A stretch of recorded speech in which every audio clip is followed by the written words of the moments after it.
Selamat pagi untuk Bapak, Ibu, dan hadirin sekalian. Sebelum kita memulai kegiatan pada pagi hari ini, diharapkan kepada Bapak, Ibu untuk bisa, apabila memungkinkan, untuk bisa menyalakan kameranya terlebih dahulu. Terima kasih.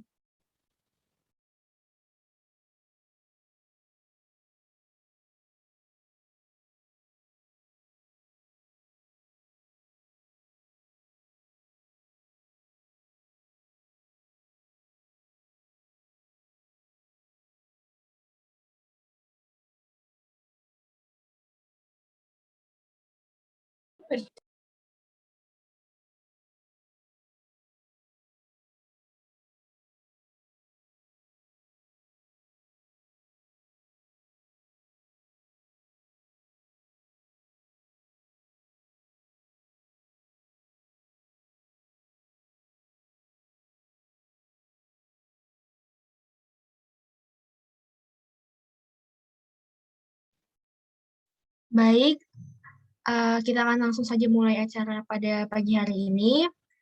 Assalamualaikum warahmatullahi wabarakatuh. Shalom, Om Swastiastu, Namo Buddhaya, salam kebajikan untuk kita semua. Selamat pagi saya ucapkan kepada hadirin sekalian, kepada Bapak Ibu, para pelaku UMKM, dan juga perwakilan Badan Usaha Milik Desa di Desa Banjar Asri, serta saya ucapkan selamat datang juga kepada para pembicara kita pada pagi hari ini, yakni Bapak Ito Dwi Kurniawan SHMH, dan juga Ibu Tri Wulandike Lestari. Pada kesempatan yang berbahagia ini, saya ingin menyambut sekaligus mengucapkan selamat datang dan terima kasih atas antusiasmenya dan juga partisipasinya di dalam kegiatan penyuluhan perlindungan hukum bagi UMKM di Desa Banjar Asri yang pada kesempatan yang berbahagia ini diadakan oleh kelompok 279 dalam rangkaian KKN FHWNS di tahun 2021. Pada kesempatan kali ini, acara kita itu akan terbagi menjadi dua sesi penyampaian materi yang nantinya setelah itu akan diikuti oleh sesi diskusi dan juga tanya jawab. Baiklah, mungkin tanpa menunda lebih lama lagi, kita akan langsung saja masuk kepada sesi penyampaian materi pertama yang akan disampaikan oleh Bapak Ito Dwi Kurniawan SHMH. Namun sebelumnya mungkin saya izin untuk bertanya terlebih dahulu, apakah Bapak Ito sudah bergabung dengan kita di dalam room Zoom? Selamat pagi, Bapak. Sebentar ya, Mbak, ada kendala laptop ini ya. Oke. Baik, baik, Bapak.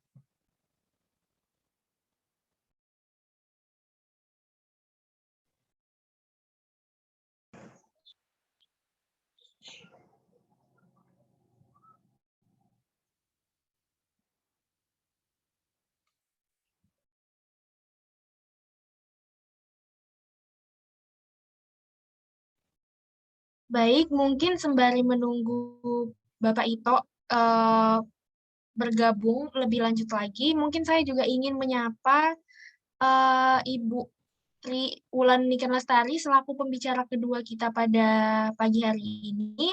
Selamat pagi, Ibu. Apakah sudah bergabung di dalam room Zoom?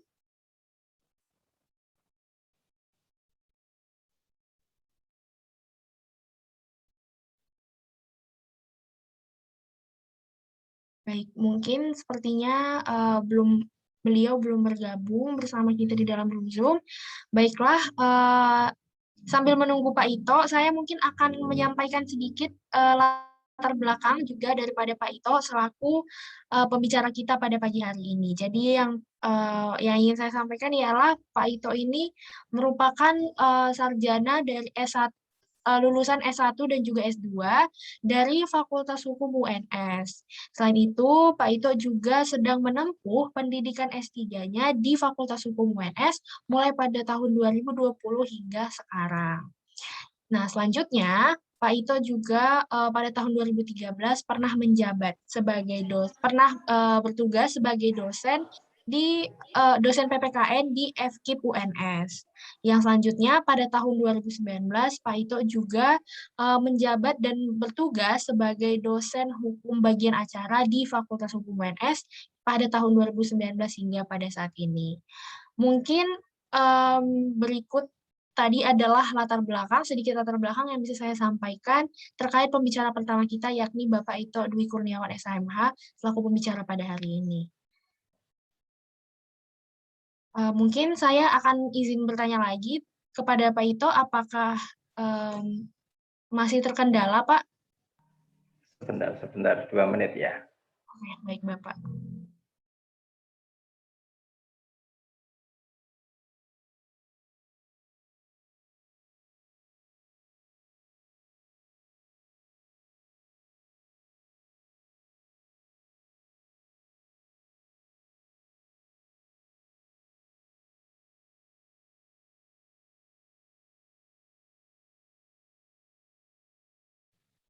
Baik, Bapak, Ibu, dan para hadirin sekalian, mungkin menunggu Bapak Ito, saya juga ingin menyampaikan sedikit informasi penting, bahwasannya nanti setelah adanya sesi penyampaian materi yang disampaikan oleh pembicara pertama dan juga pembicara kedua, nantinya akan ada sesi diskusi dan tanya jawab. Nah, nantinya di sesi diskusi dan tanya jawab ini akan ada hadiah untuk 5 penanya teraktif pada sesi diskusi. Jadi, mungkin Bapak, Ibu, dan hadirin sekalian, boleh untuk mencatat materinya dan juga mencatat pertanyaan yang sekiranya nanti akan ditanyakan kepada para pembicara. Yang nantinya para 5 penanya terbaik dan juga 5 penanya paling aktif akan mendapatkan hadiah dari segenap panitia.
Terima kasih teman-teman, mohon maaf tadi ada sedikit kendala.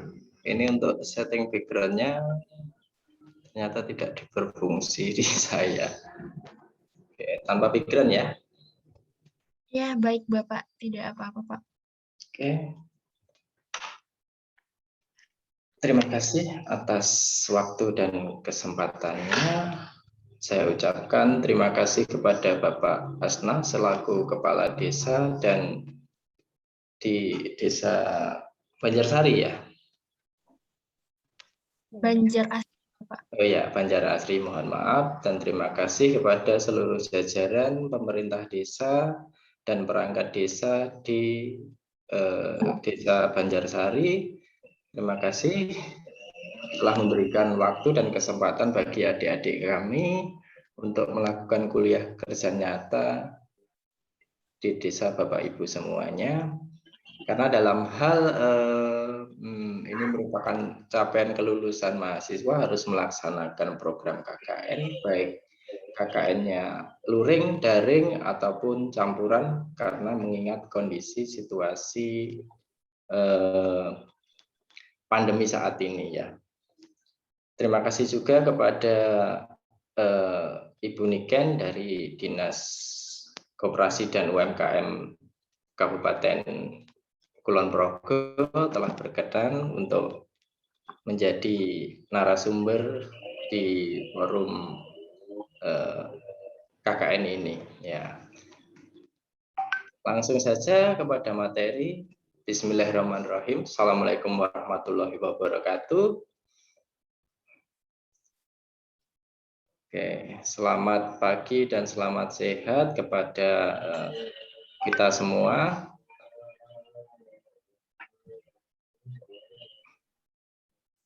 Oke. Pada webinar kali ini kita akan membahas tentang perlindungan hukum kepada UMKM. Nah, ini saya membahas secara keseluruhan umum tentang bagaimana aspek hukum melindungi UMKM di dalam mengembangkan ataupun menjadi hajat hidup rakyat banyak. Ya, apalagi di Indonesia ini kebanyakan adalah pelaku UMKM ya. Oke. Apa itu UMKM? Dalam hal UMKM, bahwa kita kenal usaha mikro, kecil, dan menengah merupakan pelaku ekonomi nasional yang mempunyai peran penting dan strategis dalam pembangunan perekonomian. Selain dalam berperan terhadap pertumbuhan ekonomi dan penyerapan tenaga kerja, UMKM juga berperan dalam distribusi hasil-hasil pembangunan. Ya. Di era pandemi COVID ini memang banyak sekali usaha atau industri swasta yang sangat berat karena dampak pandemi COVID ya, karena ada pembatasan kegiatan masyarakat, baik kegiatan ekonomi ataupun kegiatan lainnya. Sehingga banyak pengurangan tenaga kerja di sektor industri, di perusahaan ataupun PT ataupun sektor keuangan lainnya. Sehingga banyak yang beralih kepada usaha ekonomi kreatif ataupun UMKM ya. Sehingga perlu perlindungan khusus di era pandemi ini, walaupun nanti saya tidak akan membahas lebih rinci tentang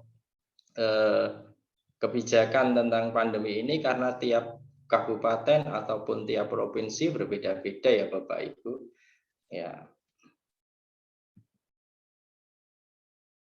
Lantas mengapa hukum perlu menjadi sebuah aspek perlindungan bagi masyarakat pelaku UMKM ya?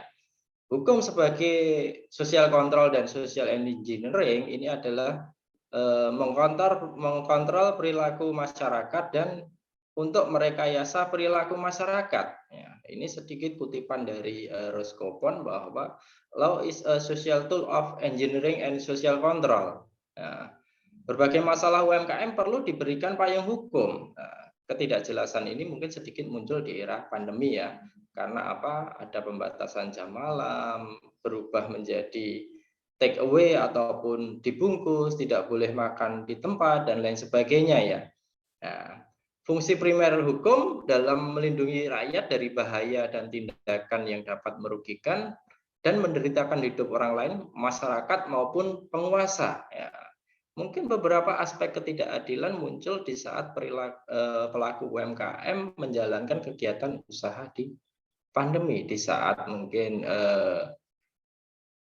pelaku UMKM ataupun pelaku industri dengan modal besar bisa berkembang, tapi di pelaku UMKM yang bermodal kecil, menengah itu terbatasi dengan situasi saat ini.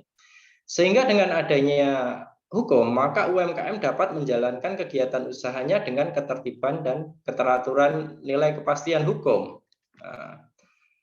Kegunaan hukum dan keadilan yang diberikan hukum jika suatu ketika terdapat permasalahan. Apakah dalam hal sektor UMKM perlindungan hukum sudah berjalan secara optimal? Nah, ini perlu kita sadari bahwa memang aspek-aspek hukum belum sepenuhnya, saking banyaknya UMKM belum semuanya terlindungi ya.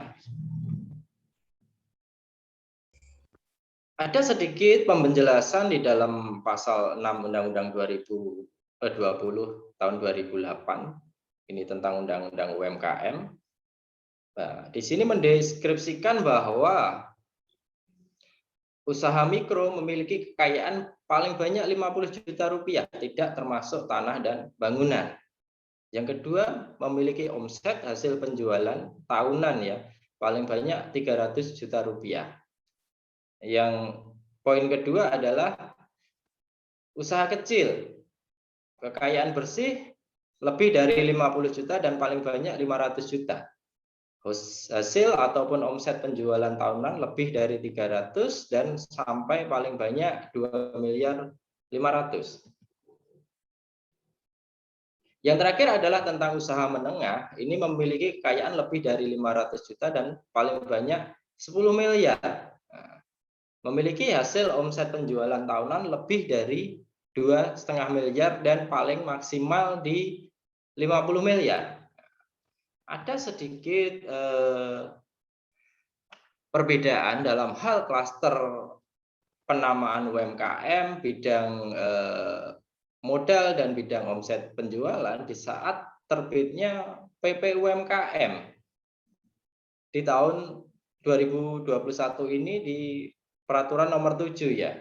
UMKM ini cukup fantastis karena apa?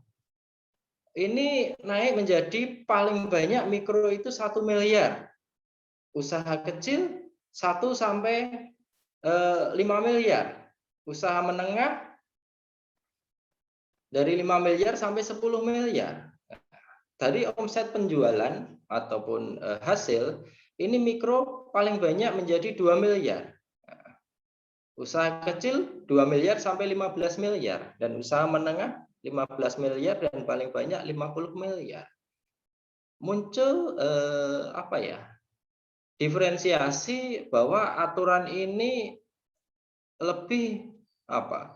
Lebih berdampak kepada usaha mikro, kecil dan menengah. Kenapa? Dengan aturan hasil omset dan modal ini diperbesar, maka banyak sekali sektor-sektor yang di desa itu terdampak parah.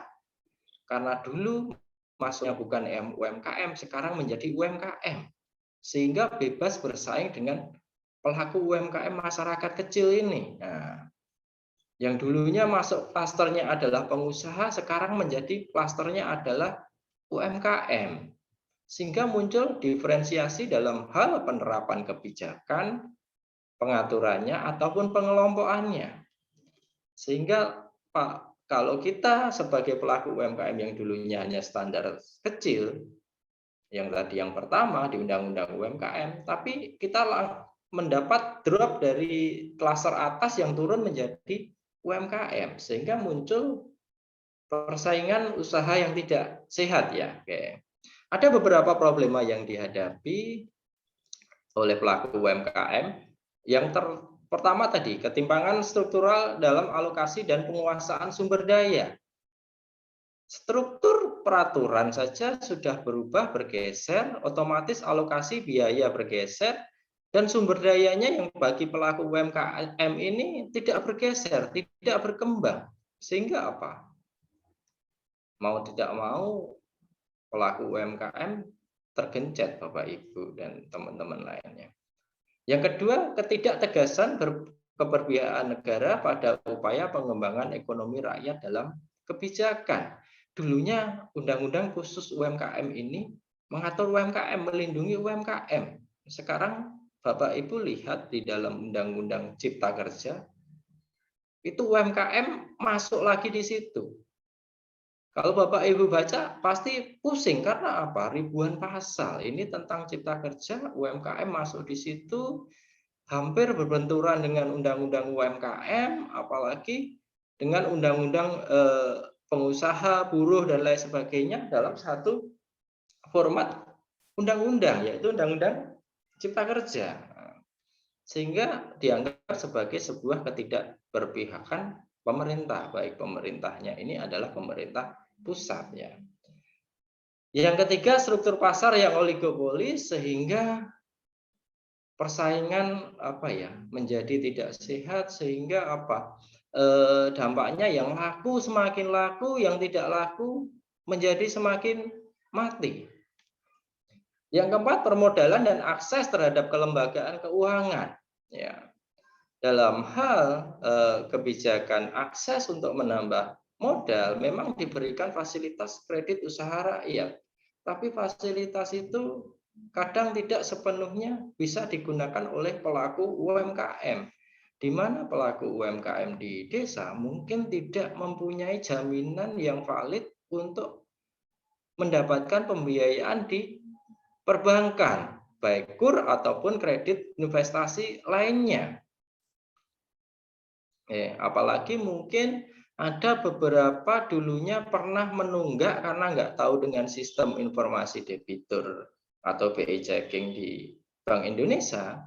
Dulu mungkin pernah menunggak dalam tanda kutip, mohon maaf, ada angsuran motor ataupun angsuran lainnya, sehingga menimbulkan rapot merah, sehingga kedepannya tidak bisa mendapatkan akses kredit lagi. Ini rata-rata terjadi di pelaku UMKM di tingkat desa. Yang kelima adalah terjadinya distorsi dan inkonsistensi kebijakan yang menyangkut upaya pengembangan. Upaya pengembangan ini bisa dilakukan oleh Pemda ataupun pemerintah desa.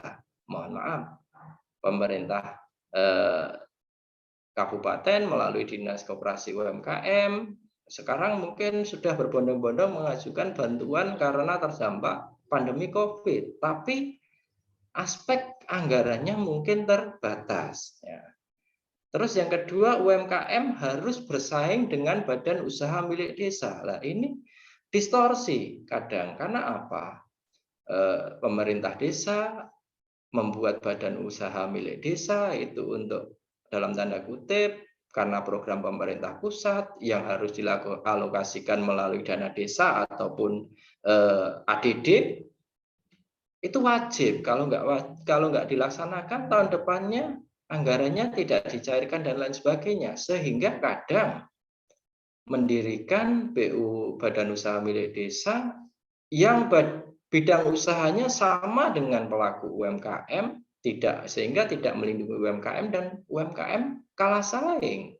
Kecuali badan usaha milik desa ini adalah yang berdasarkan sumber daya alam. Nah, mungkin Bapak Ibu kalau berkunjung di kami, di kabupaten kami, di Desa Ponggok misalkan yang sudah terkenal di Indonesia ya karena berbasis sumber daya alam, pemandian, air dan lain sebagainya. Tapi kalau yang belum punya sumber daya alam atau tidak mempunyai sumber daya alam, ini membuat badan usaha milik desa ya dalam tanda kutip malah justru membuat persaingan dengan UMKM di desa tersebut. Saya lanjutkan, prinsip perlindungan dalam hukum ekonomi. Nah, ini sedikit mengutip tentang pasal 33 Undang-Undang Dasar 45. Ini sebenarnya tentang keseimbangan, keserasian, keselarasan, persamaan, usaha bersama, keluargaan, musyawarah untuk mufakat, pastinya demokrasi ekonomi, manfaat dan pembinaan pihak yang lemah. Nah, mekanisme perlindungan ini masih secara umum diturunkan menjadi paling akhir itu harusnya adalah perda kabupaten ataupun keputusan bupati atau bahkan peraturan desa, karena desa sekarang dengan undang-undang desa bisa membuat peraturan desa oleh Bapak Kepala Desa ataupun oleh pemerintah atau perangkat desa.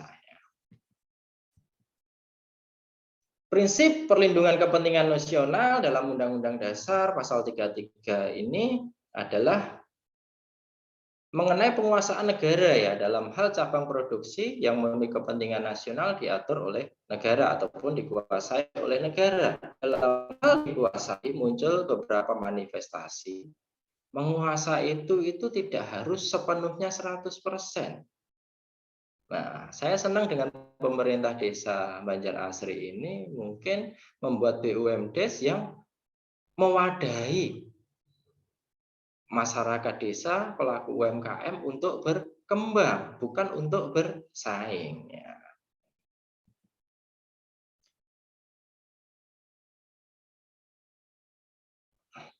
dalam hal prinsip persaingan usaha yang sehat, pengusaha yang kuat dan serakah dengan berbagai cara usaha untuk menguasai pasar nasional, regional, dan internasional. Nah, apalagi di era kemajuan teknologi informasi sekarang ini, lebih mengarah kepada persaingan usaha tidak sehat. Karena apa? Pengusaha go digital melakukan pemasaran produknya melalui jaring-jaring sosial media atau membuat e-commerce, e-market atau pasar elektronik. Tinggal duduk di rumah, klik tombol, bayar, sudah barang sampai di rumah. Sedangkan kalau pelaku UMKM kan masih manual, datang, bawa uang, beli. Dan tidak boleh bon. Tapi kalau di dalam e-market, itu boleh melakukan pay letter ataupun pembayaran nanti kemudian atau lebih mirip kepada pinjaman online. Nah, ini adalah persaingan usaha yang tidak sehat ya. Secara melawan hukum dalam hal hukum perdata, tapi juga penyalahan hak yang merugikan bagi pengusaha dan negara-negara berkembang mengekspor produk berupa bahan mentah ataupun barang lainnya ya. Ini unfair, ya, unfair competition ya ini. Oke. Implementasi perlindungan hukum pada UMKM ini kepada Undang-Undang Nomor 5 Tahun 99 ya. UMKM mendapat perlakuan khusus berupa pengecualian terhadap peraturan-peraturan lain ya. Oke. Karena apa? UMKM tidak punya kemampuan besar dan bersaing dengan UMKM saja dalam tanda kutip sudah menggeh-menggeh Bapak Ibu, apalagi bersaing dengan pelaku-pelaku pengusaha besar. Undang-Undang Nomor 9 Tahun 95 dan 2008 tentang UMKM ini banyak tentang permohonan izin dan lain sebagainya ya, cara pengembangan prioritas dan lain sebagainya. Dalam konsep permohonan izin usaha ini yang menimbulkan disparitas dalam hal implementasi juga. Izin ini apakah menjadi sebuah badan usaha atau tidak, atau hanya sebatas pelaku UMKM. Kalau dalam hal izin ini misalkan agak sulit aksesnya, maka pelaku UMKM ini kebanyakan dalam tanda kutip tidak berizin ya Bapak Ibu. Tapi inilah dilematika di Indonesia. Semoga tidak terjadi di Banjarsari ataupun Kabupaten Kulon Progo pada umumnya. Nah, ini adalah sedikit penampang beberapa aturan, beberapa visi misi dalam hal perlindungan UMKM.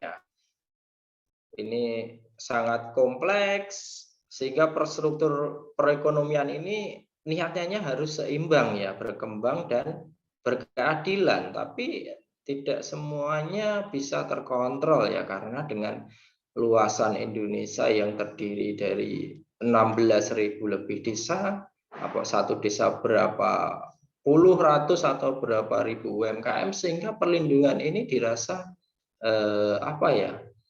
sangat sulit.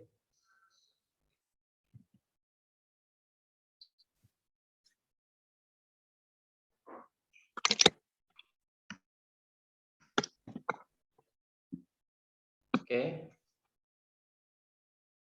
Saya lanjutkan peraturan perundang-undangan ini sebenarnya sebagian sudah melindungi dari Undang-Undang Hak Cipta, Undang-Undang Merek, Paten, Praktek Monopoli, KUH Perdata, Undang-Undang PT, dan Undang-Undang 2007 ya tentang desain industri.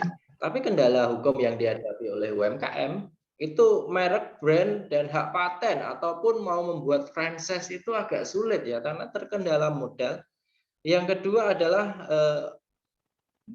kontrak kerjasama dengan pihak lain itu biasanya dipersulit ataupun sulit. Karena apa? Dari segi kerjasama pasti ada aspek-aspek yang dijaminkan selain kepercayaannya. Oke.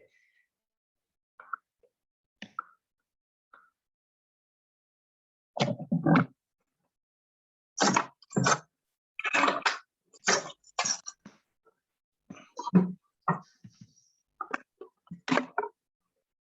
yang terakhir, Bapak Ibu, bahwa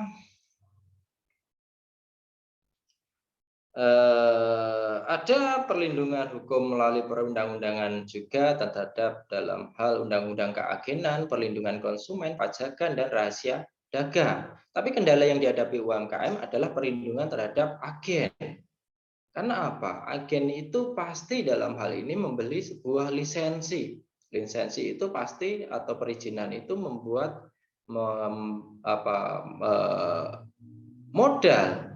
Perlu modal karena apa? Dia misalkan Bapak Ibu membuat agen gas, otomatis kan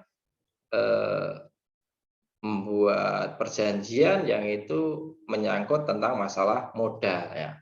Kalau untuk perlindungan konsumen ini bahwa konsumen pelaku UMKM dan konsumen ini beriritan karena apa? Di situ Bapak Ibu sebagai pelaku UMKM otomatis juga sebagai konsumen. Yang ketiga tentang perpajakan. Dalam hal perpajakan mungkin kurang sosialisasi ataupun lainnya. UMKM dengan tingkat pendapatan rendah tapi pajaknya cukup signifikan. Nah, ini muncul perlu restitusi pajak ataupun pengembalian pajak ataupun diskon pajak dan lain sebagainya ya, terutama di pemerintah daerah melalui dinas pendapatan daerah ataupun oleh negara melalui kantor pajak Pratama ya. Yang terakhir tentang perlindungan objek transaksi. Nah, transaksi manual ini tidak dapat secara penuh dilindungi ya, karena trackingnya sulit, berbeda dengan transaksi digital ya. Sekian Bapak Ibu atas presentasi kami. Lain-lainnya saya serahkan kepada moderator. Saya akhiri untuk presentasi dari saya. Wabillahi taufiq wal hidayah. Wassalamualaikum warahmatullahi wabarakatuh. Waalaikumsalam warahmatullahi wabarakatuh. Baik, terima kasih banyak Bapak Ito atas penyampaian materinya pada kesempatan kali ini. Mungkin nanti kita akan berlanjut kepada sesi tanya jawab yang mana mungkin para hadirin sekalian sudah punya banyak pertanyaan yang akan disampaikan kepada Bapak Ito. Namun sebelum itu mungkin kita akan lanjut terlebih dahulu kepada pembicara kita yang kedua, yakni kepada Ibu Triwulan Niken Lestari. Namun sebelumnya mungkin saya ingin menyapa terlebih dahulu. Selamat pagi, apakah Ibu Niken sudah bergabung di dalam room Zoom? Ya, selamat pagi, Mbak. Baik, selamat pagi, Ibu.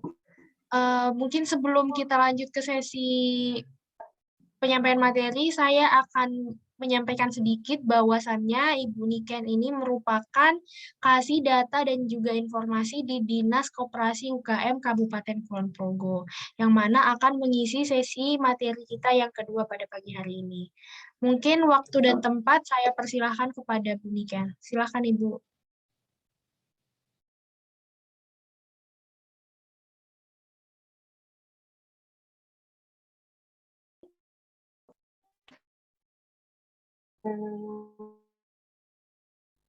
Undangan kami, undangan dari panitia pada Dinas Koperasi untuk memberikan sedikit wacana tentang perlindungan hukum untuk UMKM di Kabupaten Progo. Lalu sudah bisa didengar, Mbak, suara saya? Sampun Ibu. Oh ya, karena di gambarnya nggak kelihatan dari tempat kami. Mohon maaf, mungkin karena sinyalnya kurang bagus ya. Ini saya dari rumah sendiri. Dan ini mungkin sebenarnya yang mau hadir itu kepala bidang kami, yaitu Bu Ambar. Tetapi karena beliau saat ini sebagai penyelenggaraan vaksin di Taman Budaya Kulon Progo, sehingga beliau memberikan tugas pada kami untuk mengisi acara. Kami ucapkan terima kasih sekali lagi, dan juga tadi yang sudah mengisi dari Pak Ito Kurniawan, Pak Ito Dwi Kurniawan, ya, Nggih, Ibu. Nggih, Ibu. Selamat kenalan dengan kami dari Dinas Koperasi. Dan Alhamdulillah. mungkin tadi tahu juga dari Pak Kades Banjarasri.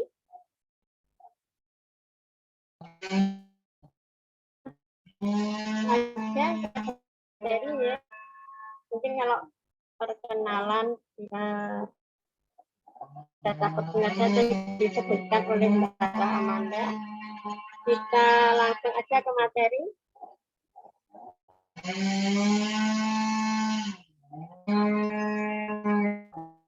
Bahwa di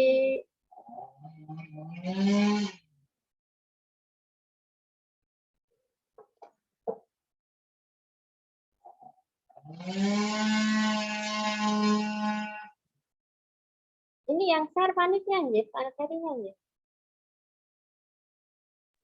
Iya, benar. Oh iya, nanti halaman berikut, slide berikutnya, Mbak. Ya.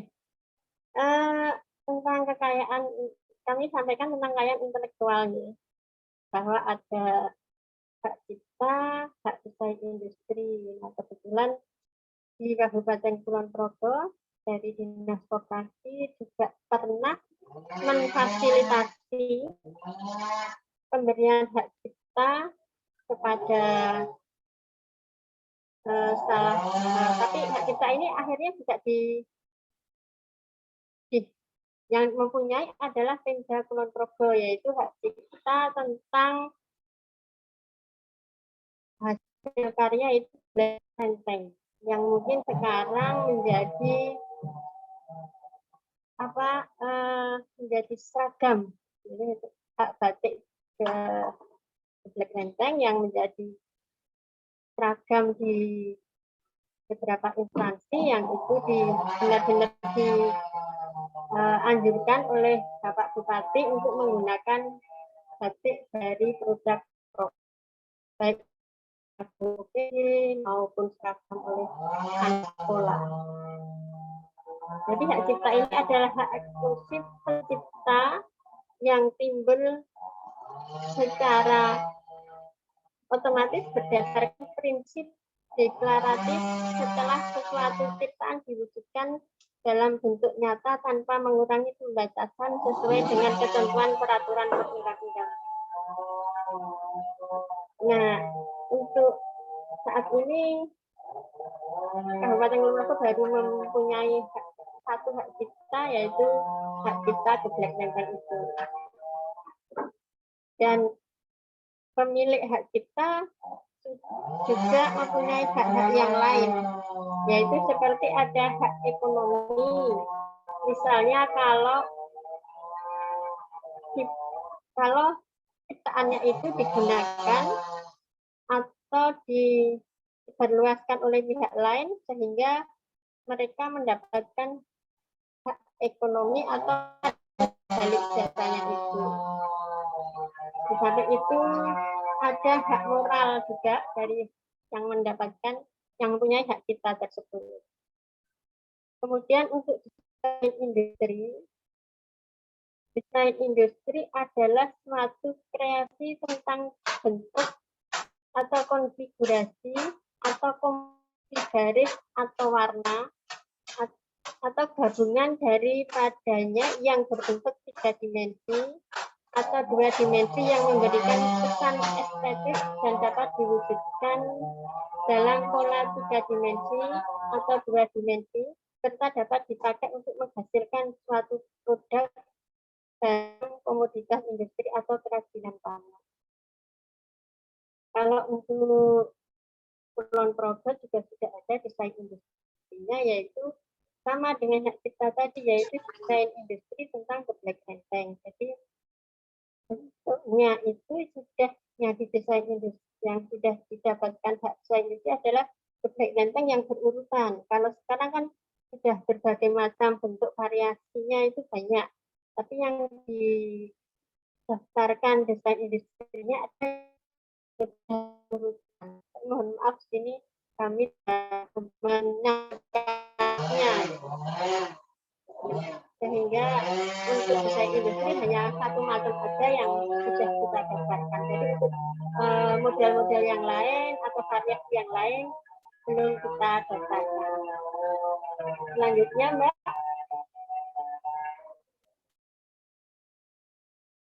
Slide selanjutnya mungkin.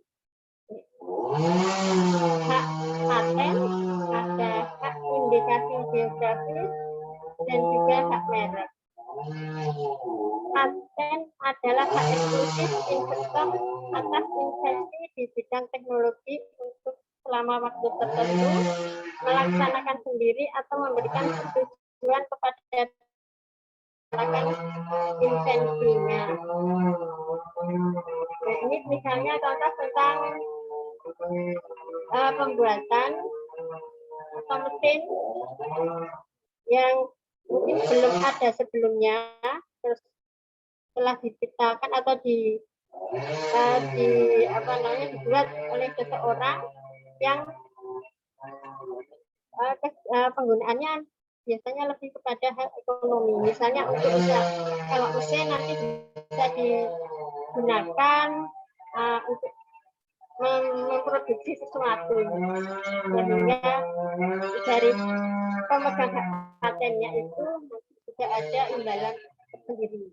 Nah, untuk Kulon Progo itu sudah ada 2 kemarin yang difasilitasi melalui dinas koperasi, yaitu hak paten tentang alat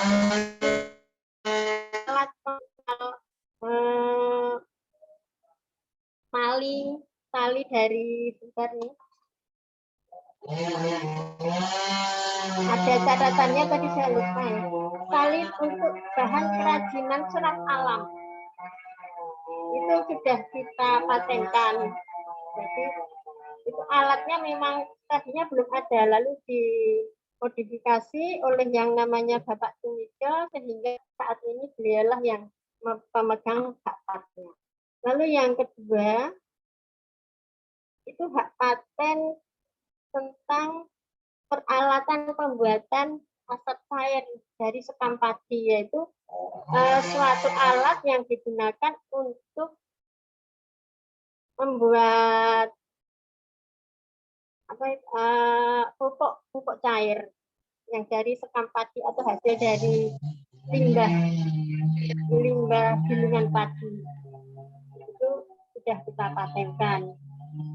Dan tentang untuk indikasi geografis ini adalah suatu produk khusus yang dipunyai oleh suatu daerah. Mungkin ini bisa kita bacakan. Indikator geografis adalah suatu tanda yang menunjukkan daerah asal suatu barang atau produk yang karena faktor lingkungan geografis termasuk faktor alam, faktor manusia, atau kombinasi dari kedua faktor tersebut memberikan reputasi kualitas dan karakteristik tertentu pada barang atau produk yang dihasilkan. Kita juga sudah indikasi, yaitu tentang indikasi tentang gula merah. Ya, yang kayak itu loh, kayak gula pasir gitu. Jadi kalau kita gula semut. Karena memang di wilayah Kabupaten Kulon Progo, khususnya yang daerah Kokap, itu banyak sekali produk-produk yang berasal dari gula kelapa. Sehingga kita usaha waktu itu untuk mendapat hak indikasi geografis. Dan hak indikasi geografis ini dipakai oleh masyarakat kelompok yang produsen dari gula gula kelapa tersebut. Sedangkan untuk hak merek itu adalah suatu tanda atau gambar ya, kalau mungkin masyarakat umum lebih kayak gambar logo tertentu dari suatu lambang dari suatu usaha, atau mungkin itu produksi, atau mungkin itu jasa. Banyak sekali ya, seperti ada rumah makan misalnya, itu juga ada logonya tersendiri. Itu yang nantinya menjadi, bukan nantinya ya, karena itu menjadi hak merek mereka. Dan itu untuk dinas kami pun juga sudah memberikan fasilitas tersebut secara gratis kepada beberapa pelaku UMKM, dan hanya karena keuangan atau dananya itu terbatas, jadi kita bertahap nih. Tiap tahun minimal kita memberikan 10 pelaku usaha untuk mendaftarkan hak merek. Dan tadi ada hak paten, hak indikasi geografis, dan hak cipta, ini semua diberikan secara gratis kepada pelaku UMKM, dan itu merupakan salah satu bentuk dari pihak kabupaten atau Pemda kabupaten itu memberikan perlindungan atau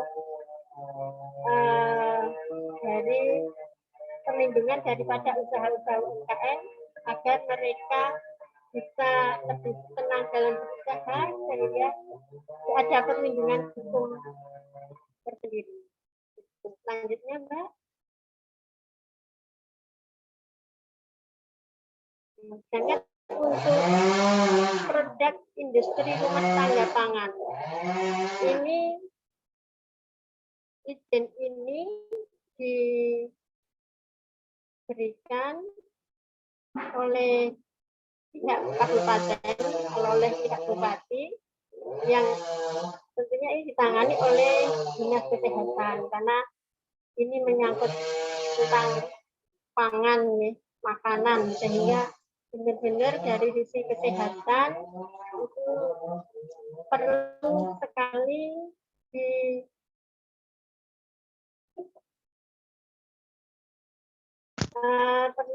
untuk dikontrol langsung oleh pihak kabupaten, sehingga setiap ada pemohon izin tentang pangan itu akan didalami terlebih dahulu untuk mendapatkan tersebut.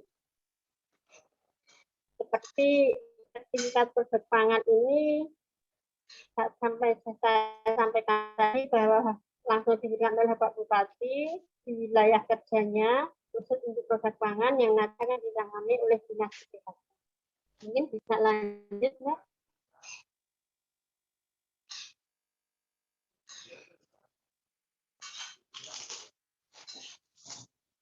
Ya, itu produk IRTP yang kan izin STP IRT itu tertentu, tidak semua olahan pangan bisa mendapatkan STP IRT dari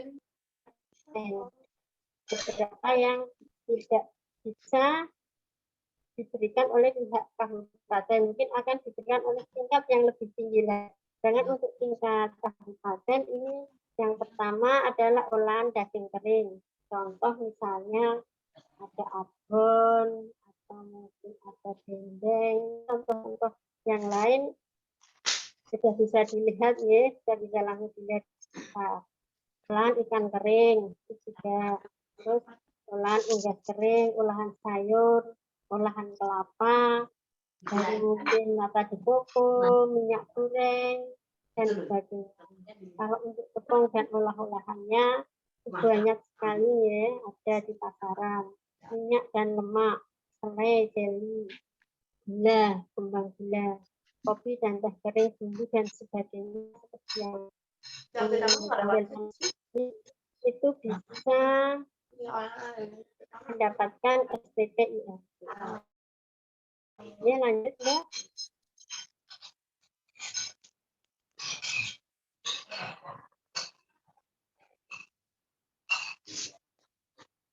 Lanjut ke slide berikutnya. Nah, ini seperti yang saya sampaikan tadi, Udah jadi baru yang tidak bisa atau ya. bisa diterbitkan SPPIRT-nya adalah pangan yang dengan sterilisasi. Misalnya yang harus disterilkan dengan alat khusus, itu tidak bisa. Produk-produk kaleng mungkin itu tidak bisa. Terus pangan yang diproses dengan pembekuan, seperti nugget gitu ya, itu kan harus selalu taruh di lemari atau di frozen food, itu tidak bisa juga diberikan oleh pihak kabupaten. Pangan olahan hasil hewan yang disimpan dingin atau beku itu juga tidak bisa. Dan juga pangan diet khusus untuk para penderita diabetes atau penderita yang lain mungkin ya, itu juga tidak bisa diberikan SPPIRT. Nah, itu perlu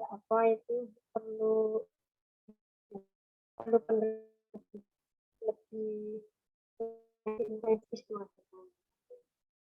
Itu terus slide-nya Mbak, slide selanjutnya.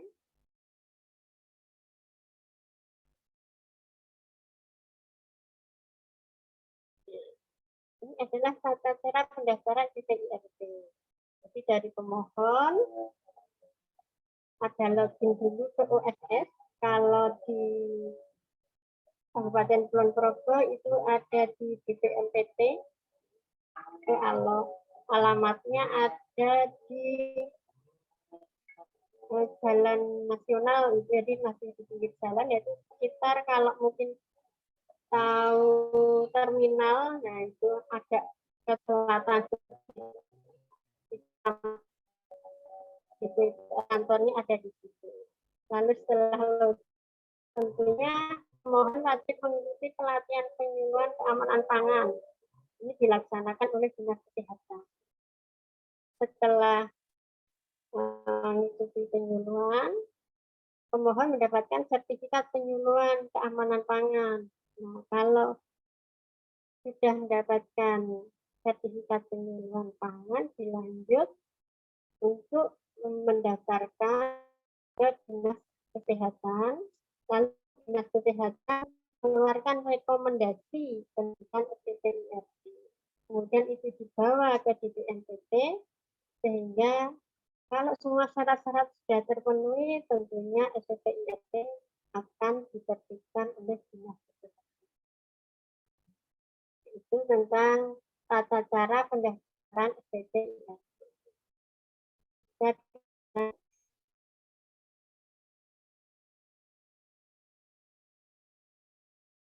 Sedangkan perizinan yang dari BPOM.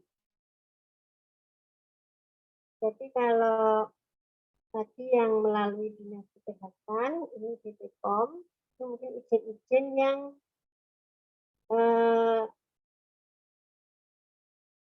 lebih tinggi ya, lebih tinggi daripada Dinas Kesehatan. Yaitu menurut PP nomor 24 tahun 2018 tentang pelayanan perizinan.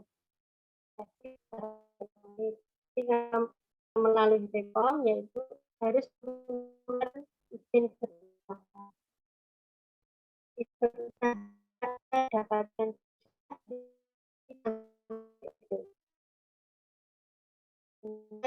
terlebih dahulu, tentunya sebelum masuk ke BPOM, para pelaku sudah mempunyai dasar terlebih dahulu, yaitu biasanya izin usaha mikro. Kalau misalnya itu untuk melakukan mikro, kalau untuk yang lebih besar tentunya juga ada tersendiri dan juga sama mendaftarnya melalui BPMPT terlebih dahulu. Ini alur perizinannya. Jadi nomor izin usaha itu untuk produksi distribusi. Lalu izin komersial atau operasional itu untuk pangan, obat tradisional, dan kosmetik. Itu untuk BPOM. Lanjut di slide berikutnya. sumber-sumber tadi, sumber materi atau yang bisa kami sampaikan ini pertama dari kantor wilayah Kementerian Hukum, ini biasanya untuk yang terkait dengan adanya paten, merek, hak cipta, dan sebagainya. Sedangkan untuk Balai Besar Pengawas Obat Makanan itu tentunya terkait dengan pangan, seperti yang STP IRT tadi. Mungkin setelah singkat aja yang kami sampaikan, mungkin nanti untuk lebih jelasnya bisa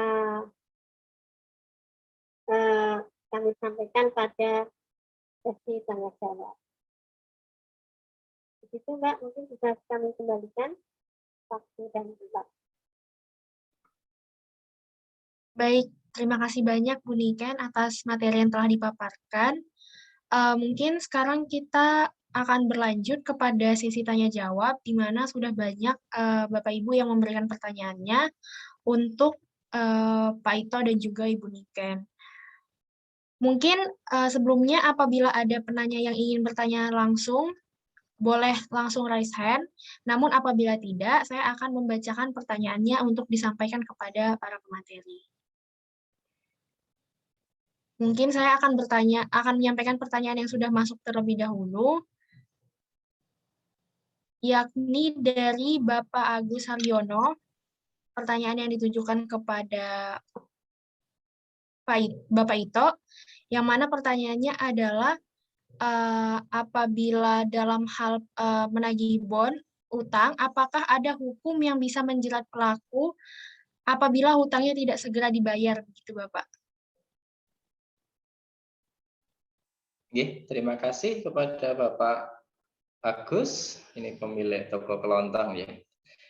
Dalam hal nagih hutang bon ya, ini permasalahan hukum memang kalau dibawa ranah kepada peradilan, kepada gugatan wan prestasi, karena ada prestasi yaitu kewajiban yang tidak disampaikan, bisa cuman dalam hal permasalahan baru akan muncul satu gugatan itu ke pengadilan tidak gratis Bapak Ibu, ada biaya perkara. Dan dalam hal yang mengajukan gugatan itu pasti dalam hal pendaftaran gugatan di pengadilan negeri itu membayar panjar perkara. Itu mungkin sedikit kesulitan Bapak Ibu sudah menghutangkan hilang dalam tanda kutip hilang uang atau uangnya sudah dibawa orang, gugat lagi muncul biaya. Yang pertama itu dari aspek biaya ya. Yang kedua dalam hal aspek barang bukti pasti ada nota bon. Cuman dalam hal satu barang bukti itu tidak mengakomodir persidangan berjalan lancar atau sesuai ekspektasi Bapak Ibu dalam hal memenangkan kasus di pengadilan. Kenapa? Harus ada bukti lainnya. Misalkan ada saksi ataupun ada bukti CCTV. Kalau Bapak Ibu di tokonya ada CCTV boleh.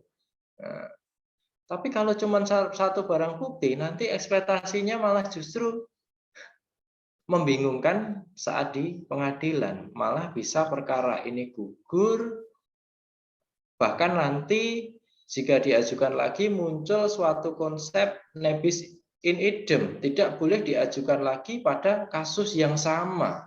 Yang pertama dari aspek pengembalian itu adalah gugatan wan prestasi ke pengadilan negeri.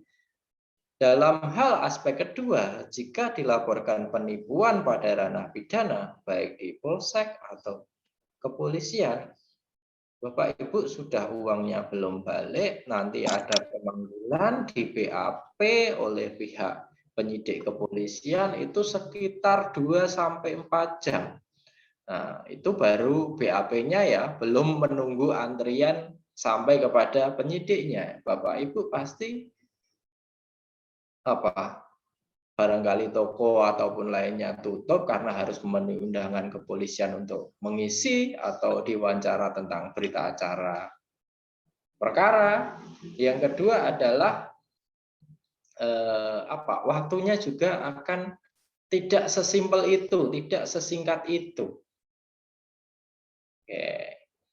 Dalam hal aspek pidana, jika seseorang itu terbukti karena ngemplang bon, ngemplang utang dan lain sebagainya, penipuan dan lain sebagainya, uang dari yang Bapak Ibu utangkan tadi dalam tanda kutip belum tentu kembali, hanya aspek memenjarakan atau memberikan vonis saja, tidak mengembalikan dari aspek kerugian yang diutangkan tadi. Kalau dalam hal jalur mediasi, Bapak Ibu pasti menghubungi orang yang berhutang tadi pasti ngilang. Nah, inilah dilematika dalam hal utang piutang baik konvensional ataupun baik cara lainnya. Mengatakan Pak Agus menawi wonten feedback dipersilahkan atau bagaimana, ada tanggapan?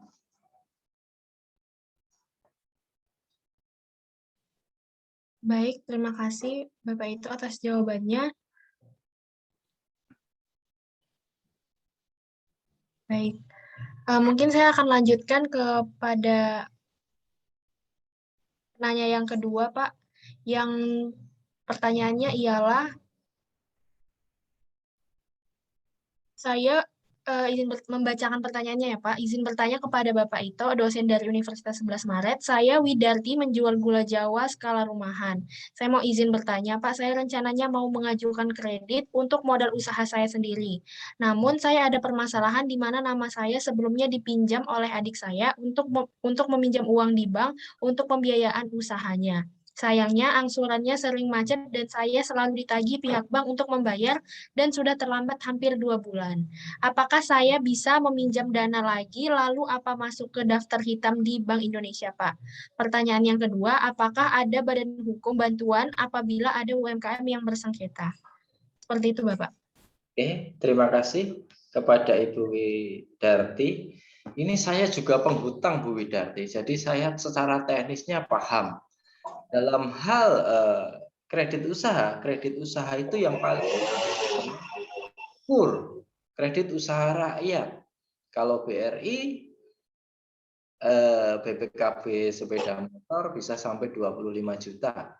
Tapi kalau mau 50 juta atau ke atas harus beralih agunannya yang berupa sertifikat ya, sertifikat hak milik ataupun hak bangunan. Itu bisa sampai 500 juta. Oke. Dalam hal itu cukup pengajuannya adalah ada surat keterangan usaha dari pihak pemerintah desa bahwa menerangkan ini benar-benar memang pengusaha gula Jawa ataupun kegiatan bidang usahanya gula Jawa gitu. Mungkin dalam waktu 1 bulan itu sudah selesai, kecuali ada pertanyaan tadi Ibu Widarti bahwa namanya dipakai oleh saudaranya untuk menghutang. Lah, pada teknisnya ini harus dilunasi dulu Ibu Widarti, dilunasi dulu. Setelah lunas, nah mau negosiasi ke banknya itu butuh keringanan, misalkan keringanan denda ataupun langsung dilunasi, monggo. Tapi di saat mengakses kredit usaha rakyat, Bu Widarti mengatasnamakan utangnya adalah atas nama suami ataupun anak. Jadi karena apa? Di BI checking tadi, misalkan daftarnya adalah sudah kuning, merah ataupun hitam, itu sudah, apalagi yang merah ataupun hitam, itu sudah tidak bisa. Tapi kalau masih hanya menunggak, masih bisa dilunasi, itu nanti bisa hijau. Tapi tidak serta-merta langsung dilunasi, BI checkingnya itu datanya langsung hijau, tidak. Atau bukti pelunasan di utang sebelumnya, baru mengakses suami, anak, ataupun orang tua. Nah, baru itu tidak akan terdeteksi secara BI checking. Saya ngajarin nakal kayak ini. Saya juga bingung ini. Oke, jadi sependek pemahaman saya seperti itu. Saya pernah mengajukan utang itu hanya 3 minggu cair untuk kredit usaha rakyat itu sampai bisa. Yang pertama, kalau Ibu belum pernah akses kredit antara 25 sampai 50 juta. Kredit ratusan jika ingin mendapatkan ratusan juta jika ingin mendapatkan kredit yang lebih besar. Jadi dalam hal skema pemberian kredit itu ada trackingnya, ada tracingnya. Jadi kalau sekali hutang langsung minta banyak tidak bisa. Jadi ada rapotnya dulu, rapotnya hijau, pernah hutang 5, 10, 15 lah, kedepannya itu akan semakin naik jika melakukan hutang. Kalau teknisnya, kalau di saat itu ternyata hutang itu dicairkan tidak seperti permintaan, misalkan Ibu mau berhutang mencari kredit 200 juta, ternyata cuma dicairkan 50 juta. Ibu jalan aja dulu setahun, baru minta restruct untuk dinaikkan top up ke sampai batas maksimal. Misalkan batas maksimalnya 200, ya Ibu mengajukan. Tapi 1 tahun ini berjalan dulu. Berapapun yang dicairkan. Baru minta top up kepada maksimal. Nah, terlepas maksimal itu tambah agunan atau jaminan atau tidak. Nah, itu teknisnya pada bank tersebut ya Ibu. Oke. Sedikit barangkali yang dapat saya sampaikan Ibu tentang teknis mendapatkan kredit permodalan usaha. Ada yang belum saya jawab, Mbak Stevia ini dari Ibu Widati? Sebentar.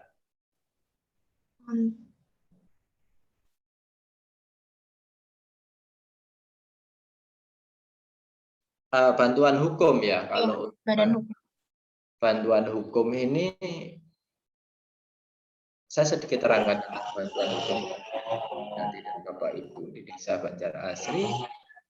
Bantuan hukum itu ada bantuan hukum gratis ya, bisa disediakan di pengadilan, itu ada badan bantuan hukum, ada kantornya ataupun layanannya, atau bahkan ada lembaga bantuan hukum.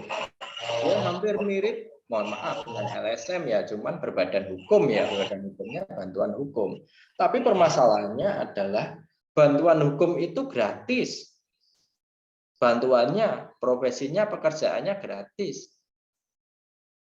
Yang tidak gratis mungkin adalah transport ataupun biaya pendaftaran perkara dan lain sebagainya, itu yang tidak gratis. Jadi jangan dipersepsikan bantuan hukum gratis itu semuanya gratis Bapak Ibu. Oke, jadi tidak semuanya gratis. Ada yang dibayar transportnya ke pengadilan, ke kepolisian atau kemana, seperti itu. Jadi tidak semuanya gratis. Yang gratis hanya pemikirannya. Untuk sarana dan prasarananya tidak gratis Bapak Ibu. Jadi kalau gugatan di pengadilan itu memang disediakan biaya oleh negara dan advokat pada bantuan hukum itu dibayar oleh negara. Kisarannya tidak banyak, 4 atau 5 juta ya. Itu hanya untuk biaya yang dibayar negara adalah biaya profesinya sebagai advokat atau sebagai lembaga bantuan hukum. Tapi kalau untuk perjalanannya ataupun makan dan lain sebagainya itu biasanya dibebankan kepada Bapak Ibu yang bersengketa, baik di litigasi pengadilan ataupun non litigasi di jalur luar pengadilan. Sekedip ngoten Bu Widati, barangkali ada pertanyaan lain atau kekurang pahaman, monggo.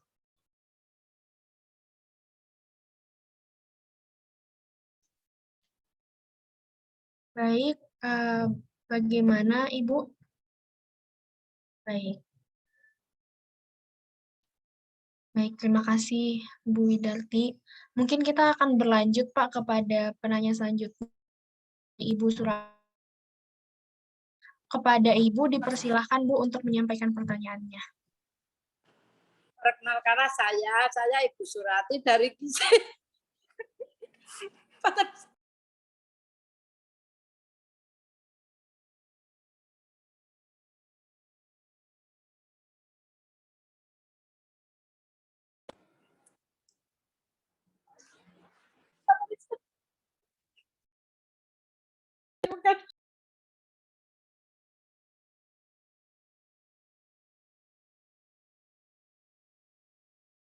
Maaf ya Bu, Pak. Ya, tidak apa-apa. Ibu. Perkenalkanlah saya dari Ibu Surati dari Gisik Banjar Asri.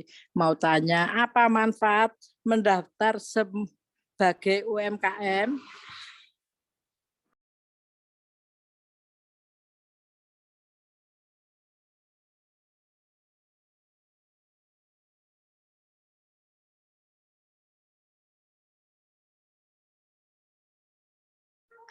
Maaf Ibu, sebelumnya apakah pertanyaannya sudah cukup Ibu? Belum, Mbak. Oke, baik Ibu. Cukup. Oke, terima kasih Ibu atas pertanyaannya. Mungkin saya akan tanyakan kembali untuk para pemateri. Pertanyaan dari Bu Surati adalah apa manfaat mendaftar sebagai UMKM? Seperti itu, Pak.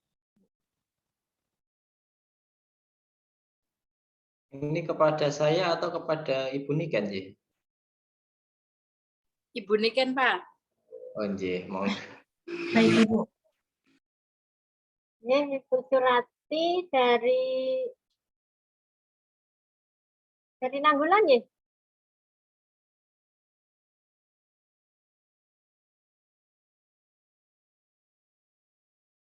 Ya, mungkin kami jawab dari pertanyaannya. Yang saya ingat tuh ya, manfaat dari kalau pelaku usaha itu mendaftarkan usahanya, tentunya manfaatnya yaitu yang pertama-tama itu jelas yang pasti ada hukum ya, satu itu. Lalu yang kedua, karena itu ketika mendaftarkan sudah tercatat di dalam daftar pelaku usaha di tingkat kabupaten, biasanya akan mendapatkan prioritas apabila Pemda itu memberikan program-program tertentu pada pelaku usaha. Misalnya membantu tentang pemasarannya, membantu tentang permodalannya, membantu apabila pelaku usaha tersebut ingin mendapatkan hak kekayaan intelektual yang diinginkan. Misalnya yang banyak dilakukan itu sekarang adalah pendaftaran hak merek. Karena hak merek itu sangat penting juga untuk saat ini. Apabila sekarang banyak sekali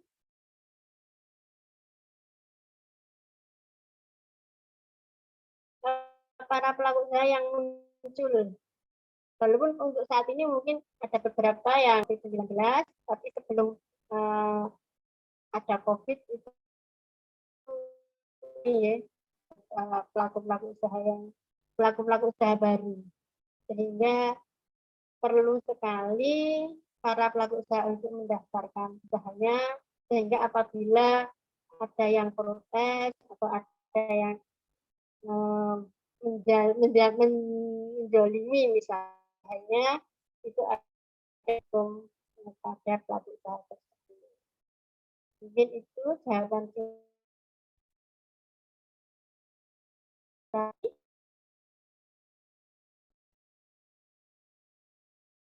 Baik, terima kasih banyak Ibu Niken atas jawaban yang disampaikan kepada pertanyaan Ibu Surati. Sebelumnya, apakah Ibu Surati ada tanggapan terkait jawaban yang diberikan? Sudah jelas, Bu.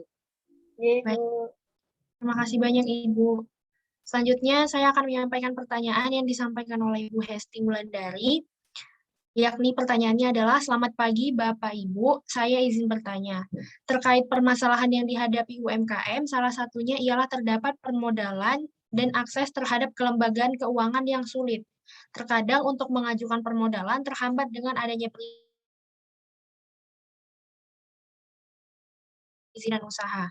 Pada masa pandemi seperti ini, adakah alternatif untuk membatasi? Mungkin pertanyaannya ditujukan kepada Pak Ito dan juga Bu Niken. Kepada Bapak Ito dan Ibu, dipersilahkan untuk memberikan jawabannya.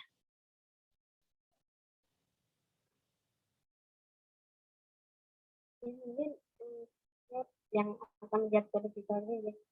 Kalau untuk izin usaha sebenarnya apalagi usaha mikro itu sangat-sangat mudah. Yaitu datang aja Ibu ke kantor DPMPT, pelayanan modal dan dinas pemodalan dan pelayanan terpadu. Di situ Ibu akan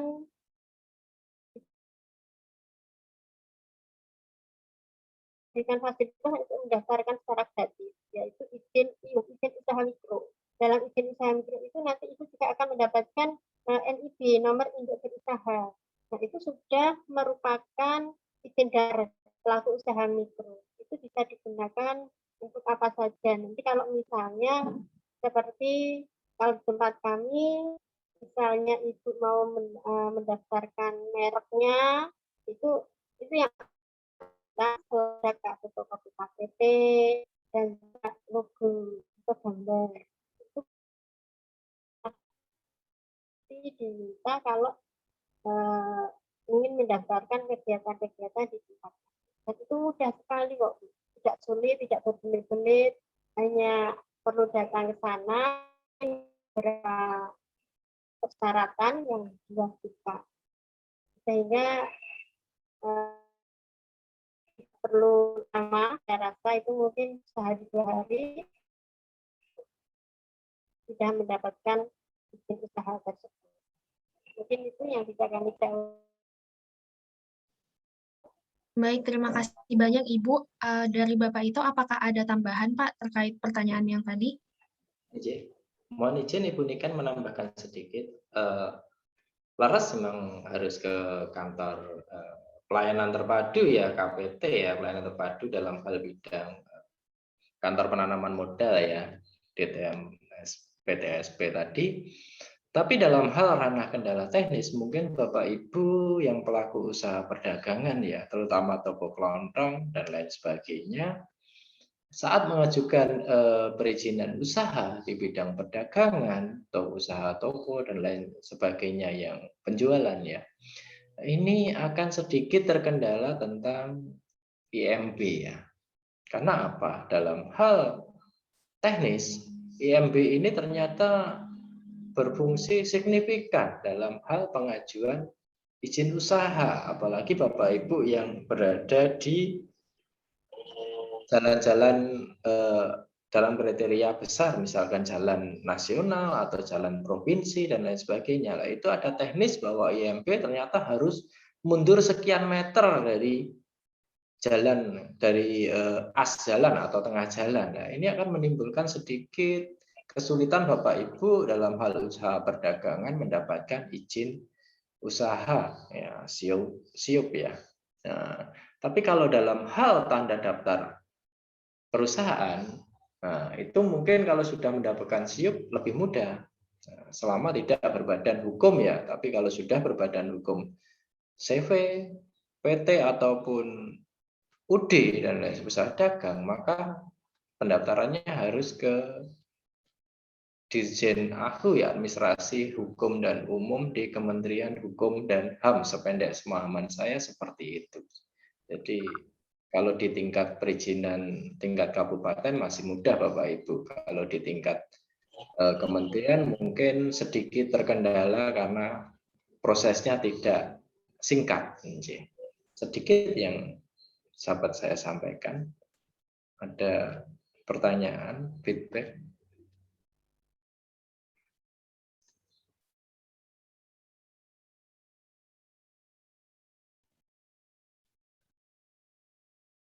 Baik, kepada Ibu Hesti, apakah ada tanggapan terkait jawaban yang telah disampaikan oleh Ibu Niken dan juga Bapak Ito? Terima kasih banyak Ibu atas pertanyaannya. Mungkin sebelum saya lanjutkan, Saya izin menyapa terlebih dahulu perwakilan dari Desa Banjarasri. Selamat datang, Ibu, acara penyuluhan di pagi hari ini. Selanjutnya, saya akan melanjutkan pertanyaan itu dari Ibu Lili yang bertanya kepada Ibu Niken, yang mana pertanyaannya adalah untuk syarat-syarat pengajuan perizinan usaha itu apa saja, Ibu? Seperti itu.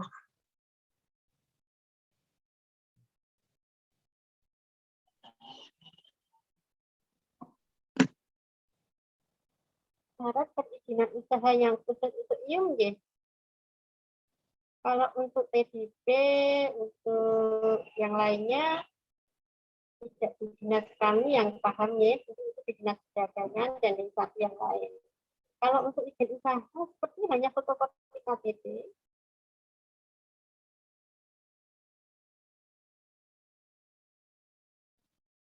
Baik, Ini betul. kepada Ibu Lili, apakah ada tanggapan, Ibu? Baik, Mbak. Terima kasih. Terima kasih, Bu Niken.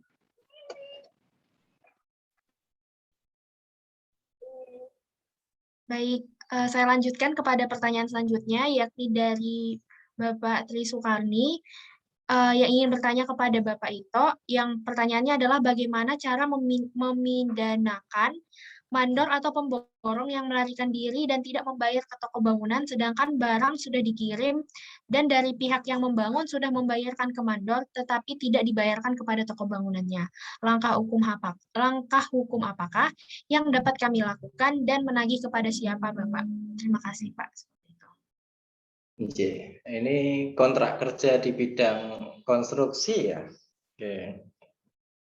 Memang agak sulit dalam hal bidang konstruksi, biasanya mandor ini boleh berhutang di toko bangunan ataupun di distributor semen dan lain sebagainya ya, hanya dengan cukup membawa kontrak kerja konstruksi. Kalau itu memang tergantung pengadaannya barang jasa ataupun infrastrukturnya ini dari pemerintah apa dari pribadi ataupun di luar pemerintah. Nah, kalau dalam hal aspek pemidanaan memang ada penipuan dan penggelapan saja, tapi tidak untuk mengembalikan aspek kerugian tadi ya, aspek kerugian uang yang dibawa oleh mandor tersebut.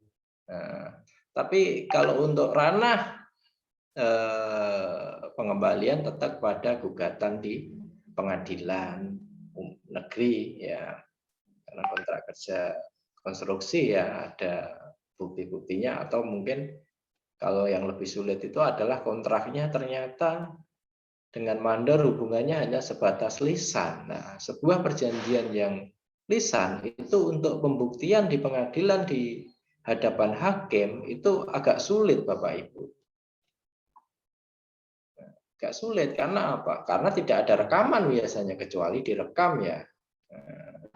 Mungkin pembuktiannya nanti kalau ada rekaman baik video ataupun suara itu bisa dipastikan suaranya 100% dari si mandor tersebut. Tapi kalau tidak ada ya agak sulit. Begitu, Mbak Sarah, apa ada feedback? Baik, terima kasih banyak, Bapak. Mungkin karena Pak Tri Sukarni juga sudah mengajukan raise hand, apakah ada yang ingin ditambahkan? Boleh langsung saja, Pak. Oh, iya. Pak, Baik, Ibu. itu bisa mau tanya ini, Pak? Jip, monggo. Oh, J. Saya kan punya usaha di pinggir jalan, terus udah dibangun, tapi belum punya IMB. Karena susah untuk nyari IMB, sini kan masih jalur hijau, Pak. Terus apa konsekuensinya nanti kalau tetap dilanjutkan dibangun gitu? Itulah Kan kembali tanahnya lagi. cuma di sini, Pak. Nggak mungkin, Pak. Tadi sudah sempat saya singgung sedikit ya Ibu. Alhamdulillah Ibu ada yang bertanya ya. Jadi dalam hal IMB ini, nah yang pertama jalur hijau. Kalau jalur hijau itu dalam hal konsep SOP standar operation procedure di Pemda ya, itu seharusnya dalam tanda kutip tidak dibangun dulu. mengajukan pengeringan, baru Iya, turunlah, iya. baru mengurus izin Ini selanjutnya Pak, IMB. ternyata itu aturannya kalau di pusat itu boleh Pak. Ternyata dari Pemda Kulon Progo yang bikin aturan beda gitu loh. Nggih. Makanya Nah, ada yang bisa diurus sebenarnya Pak. nggih. Dalam hal IMB ini memang ada syarat-syarat tertentu ya Bapak Ibu, karena ada apalagi di pinggir jalan berapa meter dari as jalan. Kalau jalannya cuma jalan nasional Jalan mungkin provinsi ini Pak, jalan provinsi. jalan provinsi ya Ibu, itu lebih besar Iya. lagi. Mungkin kalau Ibu luasannya cukup luas ya enggak apa-apa, mundurnya sekitaran 500. Udah, tapi udah nanti diambil as yang tengah yang aman itu 7 meter apa ya Pak? Dari kalau as jalan. kalau jalannya jalan nasional apa provinsi Ibu? Provinsi.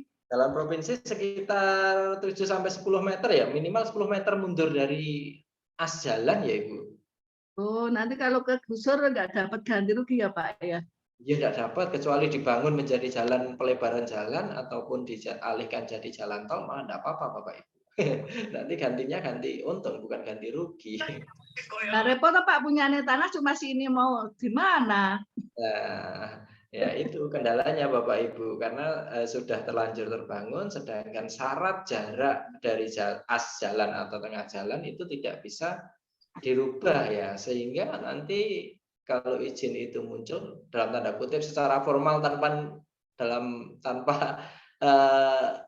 tanpa nego dan lain sebagainya ya Bapak Ibu, itu nanti mukanya akan berkurang, muka bangunan tersebut, karena harus Iya. dikurangi jarak tersebut ya Ibu. Iya.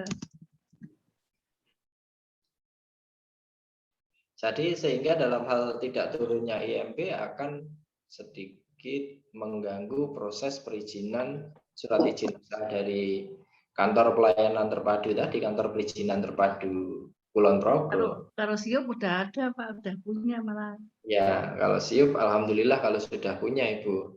Tapi kalau dalam hal ini MB-nya aja yang masih. Okay. Memang belum terus, nunggu punya duit dulu Pak. Iya, nanti by proses semoga kebijakan berubah Bapak Ibu. Lah iya. Karena mungkin. Tapi yang sepanjang jalan kan ada sekolahan, tapi mereka kan juga pakai IMB toh Pak. Mereka Ya, ternyata bisa itu. Kalau itu kan daerah sini. Bangunan milik negara apa sekolahnya swasta yayasan Ibu? Negeri Pak. Tapi cuma kayak kontrak Pak, itu kan punya balai desa Pak. Kalau balai desa itu masih milik pemerintah Ibu. Jadi milik pemerintah. Bebas. Jadi mau dibuatkan puskesmas, mau dibuatkan gedung sekolah dan lain sebagainya masih bebas. Bukan secara kutip kontrak, enggak ada kontrak, nilai kontraknya enggak ada Ibu. Itu hanya ada notaris yang katanya ini bisa Pak, yang sini jalur hijau tapi bisa gitu, bisa diurus MB-nya. Ya, mungkin bisa. Beda-beda ya Pak. Mungkin bisa Ibu, tapi sedikit menambah biaya. Tergantung notaris ya Pak. Kalau iya. Bisa ada bilang. Iya, monggo Ibu. Nah, kalau konsep secara normatif mungkin akan tergusur, tapi kalau yang tadi Kulo sampaikan tentang nego-nego lah itu kebijakan personal Ibu. Oh iya. Nggih, sampun Pak, ngoten matur nuwun. Nggih, sami-sami Ibu.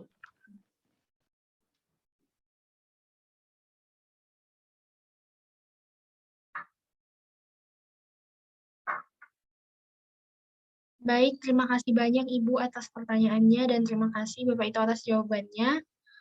Mungkin satu pertanyaan terakhir lagi yang akan disampaikan kepada Bu Niken, mengingat waktu juga sudah hampir berakhir.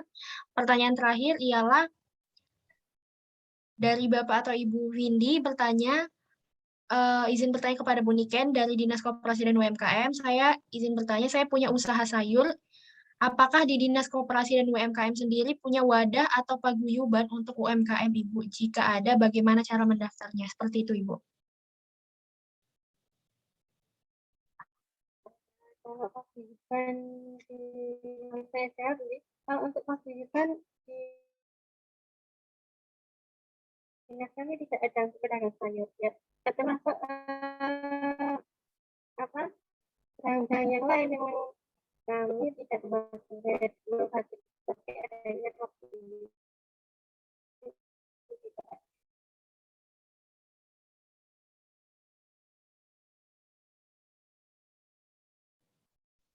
Baik, dari Bapak atau Ibu Vini, apakah ada tanggapan?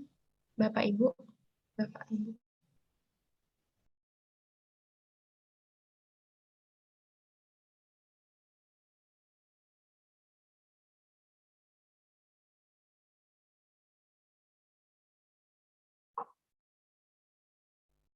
Baik, sepertinya karena belum ada, sesi tanya jawab pada kesempatan kali ini juga sudah selesai. Terima kasih banyak partisipasinya Bapak Ibu sekalian atas pertanyaan yang sudah disampaikan, dan juga saya ucapkan terima kasih banyak kepada Bapak Ito dan juga Ibu Niken atas semua materi dan juga jawaban yang telah disampaikan. Namun sebelum kita berlanjut kepada sesi penutupan, kita mungkin akan mengadakan dokumentasi terlebih dahulu ya Bapak Ibu. Nah, kepada para peserta dan juga para panitia yang memungkinkan untuk on-cam, boleh langsung saja on-cam, karena dokumentasi akan segera dilakukan. Dan kepada panitia yang bertugas untuk memandu on-cam, memandu sesi dokumentasi, boleh langsung mengambil alih, Mas Mbak. Terima kasih.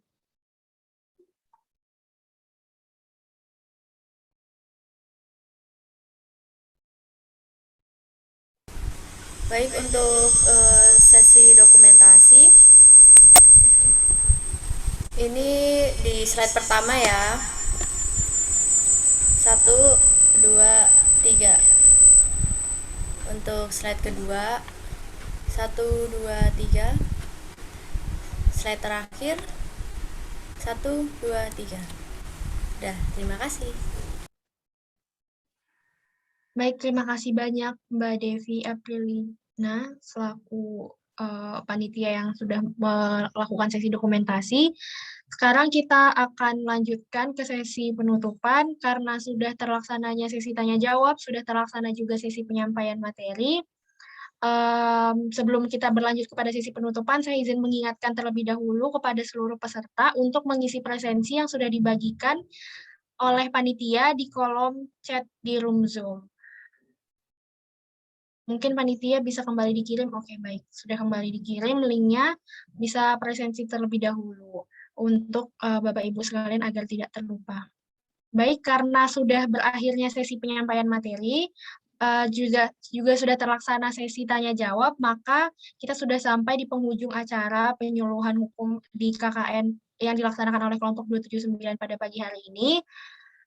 Saya selaku moderator yang memimpin acara diskusi dan juga penyampaian materi memohon maaf atas segala kekurangan baik dari tutur kata dan juga tingkah laku yang saya sampaikan selama proses berjalannya acara. Saya mohon maaf atas segala kekurangannya. Saya ucapkan terima kasih banyak atas kesempatan dan juga partisipasinya kepada seluruh peserta, baik dari lapisan UMKM, badan usaha milik desa, kepada para pemateri, baik Pak Ito dan juga kepada Ibu Niken atas waktu dan juga kesempatan yang telah diberikan kepada kami pada pagi hari ini. Lebih dan kurangnya saya mohon maaf. Saya pamit undur diri. Wassalamualaikum warahmatullahi wabarakatuh. Waalaikumsalam. Waalaikumsalam warahmatullahi wabarakatuh. Terima kasih kepada Pak Ito Matur dan nuwun juga Ibu Niken dan Bapak Ibu Desa Banjarasri dan teman-teman mahasiswa KKN ya. Saya pamit ya. Oke. Terima Kasih kasih ya, Pak, matur nuwun Pak. sangat banyak, Pak. Bapak. Terima kasih Bu, Terima Pak Ito. kasih, Pak Kasih Ito. Bu Niken. Oke, sama-sama.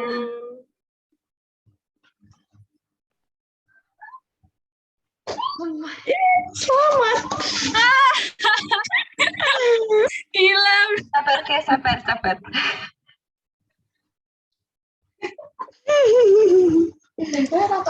Oh iya lali.